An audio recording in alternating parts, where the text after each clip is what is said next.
So sometimes people, when they start watching my videos, ask themselves, if the official history is really that wrong, then how come the well-proven and documented timelines of the individual countries, as it is in the mainstream history, they all match together very well? So in this episode I'm gonna show you that most of these well-documented and proven events are fictional or semi-truth. They are not really well proven and not at all documented. The proof of all these individual timelines of the various countries at the end boils down to many men wearing expensive suits and impressive titles talk about these things as if they are undeniable truth. And that's all the convincing talk, nothing more. In this episode, we'll take Myanmar, also known as Burma, to show you how the Department of the History Fabricators sent its people to each and every small nation to tamper with their history.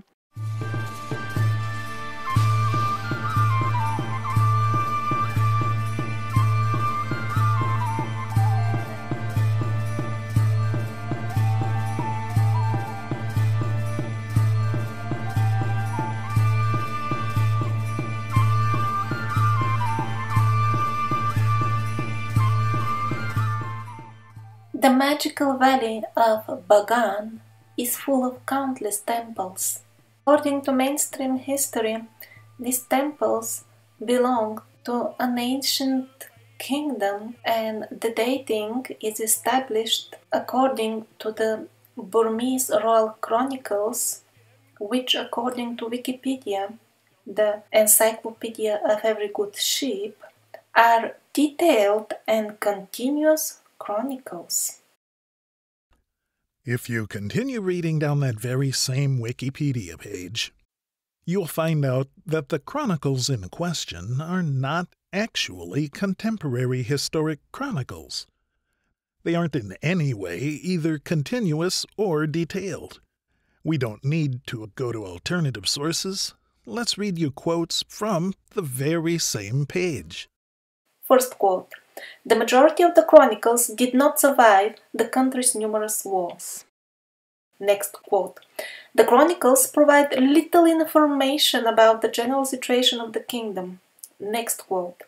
Nor were they written from a historical perspective, but rather to provide legitimation according to religious criteria. Next quote. Many of the chronicles are yet to be studied. Means they haven't even read them. Next quote. Many of the early chronicles did not survive at all. Next quote. The earliest surviving chronicles were not even the official chronicles of their own era. Well, so it means they're from some other era. And it becomes even more clear in the next quote, which reads, the chronicles were most probably 16th century copies of the original chronicles and moreover incomplete and partial. Well, we should be thankful that they were very honest by inserting most probably, which means that they could be written much later, for example, when they were fabricating the history of Myanmar. The Valley of Bagan is home of a couple of thousand temples. We are told that they are some 1,000 years old. But But the buildings themselves don't seem to match the tales that were being told about them. Now let's have a look at the doors of these temples. Those of you who have seen old building falling apart will very easily figure out that the deterioration of this wooden door is fully consistent with the overall deterioration of the cement and the buildings, the brick buildings outside. And it really doesn't look like that these wooden and iron parts were added later on during restoration. So these really seem to be the original doors, after all. So how did they manage to survive 1,000 years? Not only the wood, but also the iron would have definitely deteriorated after that length of time. After all, as you can see on the photographs, it's an area with very lush greenery, because it's definitely warm. It's moist and everything would have rotted. Here again, you see the aging of the door is fully consistent with the surface that it's attached to. These are the original doors. Also, look at the art on them.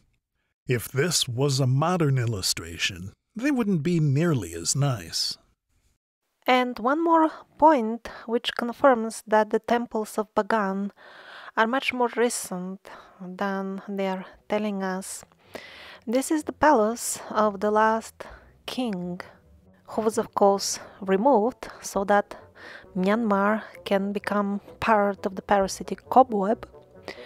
But look at the overall state of the building, and in particular the scale of preservation of the cement work on the top of the bricks.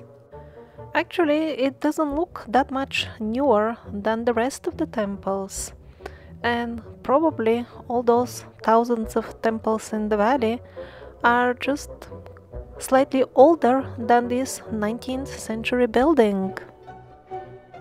So what happened in reality is that those very same colonial forces arrived, they destroyed the beautiful culture, destroyed or took away their authentic historic books, and then paid somebody to write a new history and called those newly created books copies of the old chronicles, and then to cast everything to even deeper oblivion, they said, "Oh, this was 1,000 years ago."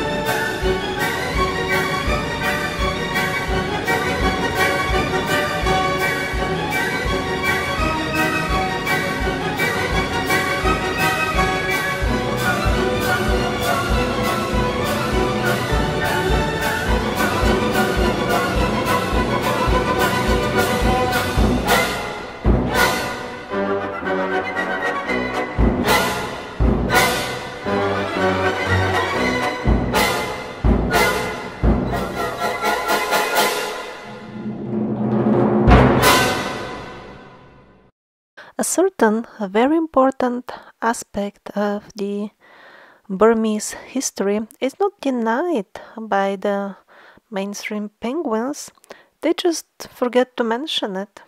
And that's the fact that this type of architecture, this type of culture was brought to Burma by foreigners. This is no longer Bagan, although it looks exactly like it.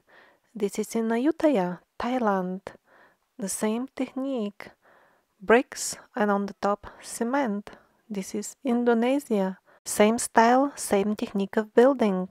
In the previous episode, we saw these very same temples in Cambodia, and this is the same, just it's in Indonesia. Absolutely the same technique. Each and every brick of unique shape and size. More of Indonesia, and it's like this almost all over Southeast Asia. These people at one point belonged to a single, very large community. These were not separate, isolated kingdoms, as the penguins are trying to create the impression, because after all, the people were simple, so how could they travel so much to maintain an empire thousands of kilometers long? And everywhere the technique was the same: bricks dressed with cement to imitate stone. And always it was brought by foreigners. This is the traditional Burmese housing, entirely made of wood, different style. The common Burmese people live more or less in the Stone Age till date. How could have they manufactured the cement with such a high quality that would last 1,000 years? They were taught by foreigners how to do it. Those very same foreigners that used this technique all through Europe and all the way to Teotihuacan in America, the very same cement, the same technique, and always it is foreigners.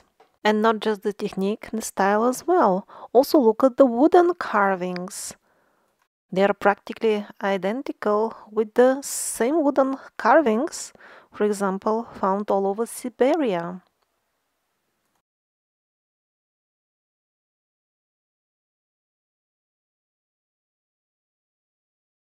And even South America.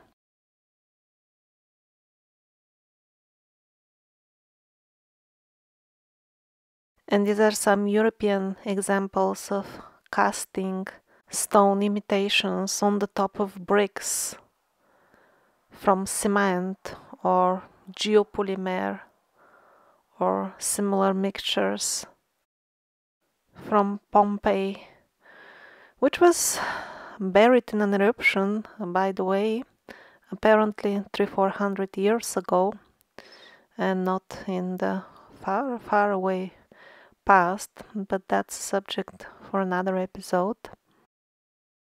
So why do they pay penguins to create the false impression that, first of all, these were separate kingdoms all over Southeast Asia, and second of all, the cultures were at their prime 1,000 years ago and not a few hundred years ago?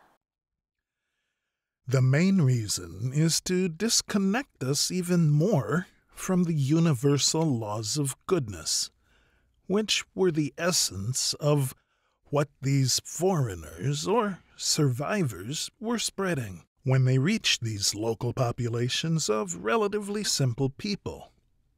It's not the building techniques from whatever little is remained from these almost lost cultures.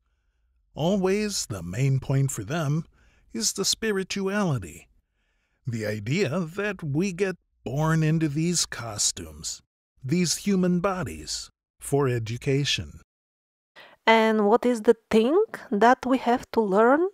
What we have to learn is how, under all circumstances, always to remain fixed in the qualities of pure goodness. And this cobweb of evil, which has recently entangled the full world, is not to be hated, because evil is one of our teachers. If we hate it, we fail the test. Evil is testing us. Passing the test means to be able to see through the illusions and lies of the evil, pass through them, remain unaffected. And then once we have learned this, we will no longer need the evil to test us. One of the extremely clever tactics used by this evil cobweb to grab us and turn us into part of this cobweb is to make us believe in the idea of revenge. Once we buy into this propaganda that evil can bring about goodness, we are lost. We'll have to repeat the lesson again and again, and get tested by the evil cobweb again and again.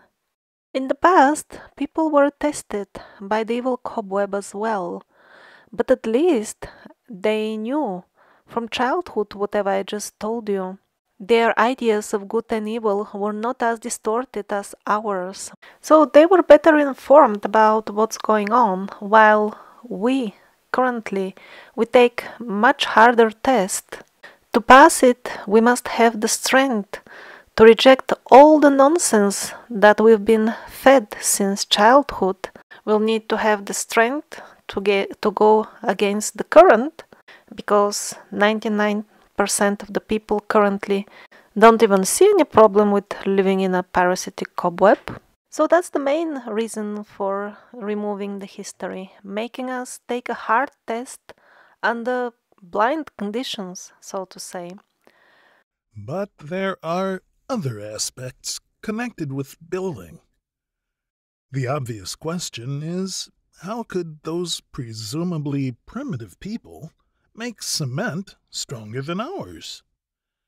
Although the buildings are not 1,000, but merely, let's say, 300 or 400 years old, still, how were they manufacturing cement of a higher quality than us, without trashing the earth with pollution? And other questions much like that. There's evidence that they were much healthier and had far superior medicine than us. Look at these buildings. This is from Japan, built some 100 years ago. These blocks of flats were built for the senior managers of the Mitsubishi company. They used the best cement we manufacture, and look at that after 100 years.